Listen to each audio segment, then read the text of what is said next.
Ministerios de oración, de intercesión o de evangelismo. La pregunta es, ¿acaso existen realmente de manera oficial y bíblicamente bajo el nuevo pacto? Mire, ya en una ocasión, pues vimos en otro video cuáles son los únicos dos oficios oficiales que permanecen en la Iglesia de Jesucristo en la actualidad. Y son el obispado, lo cual es una palabra que proviene del griego episcopos, que significa literalmente supervisor, vigilante o encargado. Ahora, en el Nuevo Testamento, la palabra obispo se utiliza de manera intermitente con otros dos términos. Una es pastor, lo cual es poimen, y también con ancianos, que es presbúteros, que sencillamente no son tres cargos distintos, sino tres aspectos de un mismo oficio. Entonces, vamos a verlo con un poquito más de detalle. Mire, en primer lugar, como anciano o presbútero, se enfatiza en la madurez espiritual. Como obispo o episcopo, se supervisa el rebaño, y como pastor, o sea, como poimen, se cuida, guía y alimenta espiritualmente al rebaño. Y todo esto es apoyado en versículos tales como 1 Timoteo 3, 1 al 2, Tito 1, 5 al 7 y Hechos 20, 28 y también Efesios 4, 11. Ahora, el segundo oficio oficial que permanece en la iglesia es el diaconado, del griego diáconos, que significa servidor, ministro, ayudante o sencillamente el que sirve. Y esto lo vemos en 1 Timoteo capítulo 3, versículos 8 al 13 y Hechos 6, 3 al 6. Ahora, todas las demás funciones que se llevan a cabo en la iglesia no son oficios oficiales, sino responsabilidades ejercidas para el servicio complementario en la iglesia, con la responsabilidad de que tenemos todos los creyentes de apoyar en el servicio a Dios en base a los dones espirituales para la edificación del cuerpo de Cristo, siendo parte esencial de la vida cristiana. Sin embargo, yo quiero que nos enfoquemos específicamente en estos tres. Miren, los llamados ministerios de oración, intercesión y evangelismo. La pregunta nuevamente, ¿acaso existen bíblicamente instituidos de manera oficial bajo el nuevo pacto? Bueno, pues la respuesta corta y clara es no. No hay absolutamente ningún pasaje en el Nuevo Testamento que establezca oficialmente un ministerio de oración, un ministerio de intercesión o un ministerio de evangelismo. Ahora, como oficios separados o estructuras ministeriales reconocidas como tal. Pero lo que sí hay, mis amados, es un llamado general que es muy claro para todo creyente a orar, interceder y evangelizar de manera activa y constante. Ahora, ¿qué es lo que enseña realmente el Nuevo Testamento? Miren, en primer lugar, la oración. Es un llamado, mis amados, de todos los creyentes. Efesios 6, 18 dice, orando en todo tiempo con toda oración y súplica en el Espíritu. Primera de Tesalonicenses también 5, 17 dice, orad sin cesar. Por lo tanto, todos los creyentes y sin excepciones debemos orar. No hay un solo creyente que pueda vivir su vida cristiana de manera efectiva sin la debida comunión con Dios por medio de la oración, del escudriñar de la Escritura, de una comunión constante con el cuerpo de Cristo. Y esto sencillamente no se puede delegar a un ministerio o servicio especializado, sino que es un llamado universal y permanente. En segundo lugar, la intercesión. Mis amados, déjenme decirles que esta debe ser una práctica común. 1 Timoteo 2.1. Exhorto ante todo que se hagan rogativas, oraciones, peticiones y acciones de gracia por todos los hombres. Santiago 5.16. La oración eficaz del justo puede mucho. Por lo tanto, déjenme decirles que todo creyente está llamado a interceder. En tercer lugar, el evangelismo. Uy, esto es tremendo. Es una comisión para todos, mis amados. Esto no es una cuestión de para unos sí y para otros no, y que vaya y comparte el evangelio el que tenga menos vergüenza. No, esto no es lo que dice la palabra de Dios. De hecho, déjame decirle que en Mateo 28, 19 al 20, Jesús fue muy claro cuando dio esta ordenanza de ir y hacer discípulos a todas las naciones, bautizándolos en el nombre del Padre, Hijo y Espíritu Santo, incluso haciendo discípulos. Y esto déjame decirle que no incluye una cláusula especial que diga si pueden bien y si no también, y si sienten vergüenza sí y si no, no. Ahora, déjeme decirle que esta es una ordenanza que es extensiva a todos los creyentes.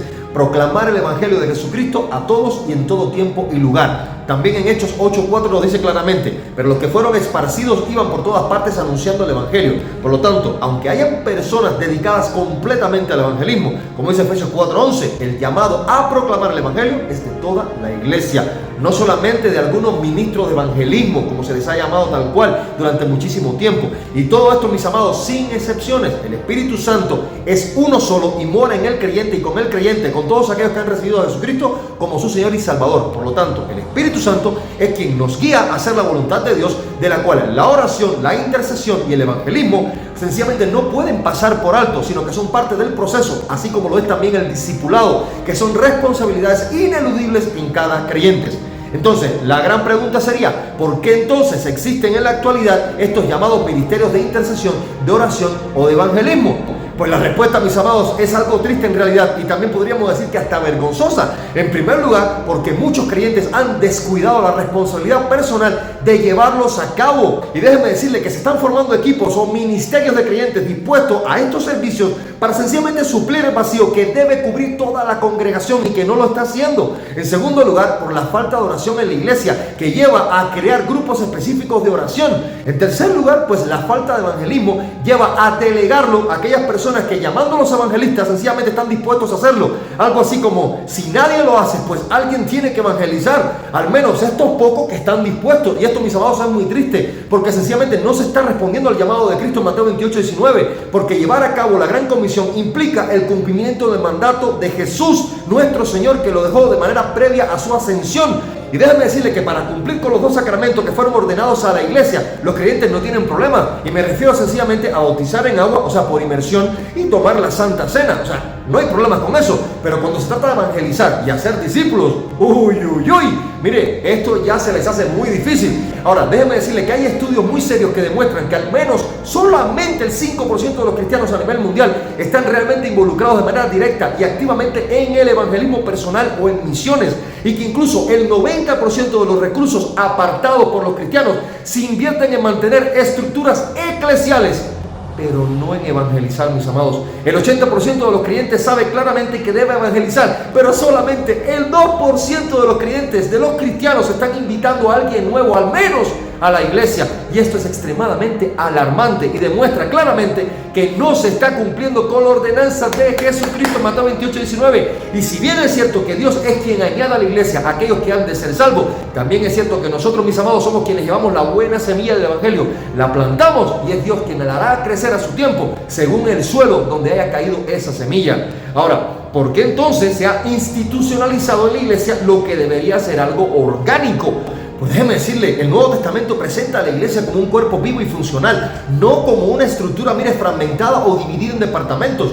Todos, mis amados, sin excepciones, somos llamados a orar, a interceder y a evangelizar como expresión del nuevo nacimiento y del fruto del Espíritu Santo en nosotros. Por lo tanto, no hay fundamento en el Nuevo Testamento, mis amados, para establecer oficialmente un ministerio separado de oración o de intercesión o de evangelismo, como si fueran sencillamente oficios separados del resto del cuerpo, o sea, distintos del llamado general que fue dado a todos los creyentes. Ahora, lo que sí hay activos son ciertos dones y funciones, pero que no son excluyentes, sino para equipar a los santos, para que todos participen de la obra, como dice Efesios 4:12, a fin de perfeccionar a los santos para la obra del ministerio, para la edificación del cuerpo de Cristo. Por lo tanto, si se forman grupos que oran, interceden o evangelizan, pues súper, qué bueno, está bien. Mientras no se busque sencillamente trivializar el llamado ni reemplazar ese llamado universal que tenemos todos los creyentes en Cristo de cumplir con ello conforme al mandato de la Santa Comisión. Pero déjeme decirle que cuando estos grupos están supliendo al cuerpo entero, entonces caemos en un enorme peligro. ¿Sabe qué? Nos estamos acostumbrando a que otros hagan en nuestra vida lo que sencillamente atañe a toda la vida cristiana, y esto se vuelve un clero donde unos pocos están haciendo lo que en realidad todos debieran hacer. Así que, mis amados, es hora de que la iglesia despierte, es hora de sencillamente responder al llamado de Dios, porque esto es algo urgente. Mateo 28:19 no puede esperar y los tiempos apremian. Que el Señor le bendiga. Paz, gracia y misericordia a todos.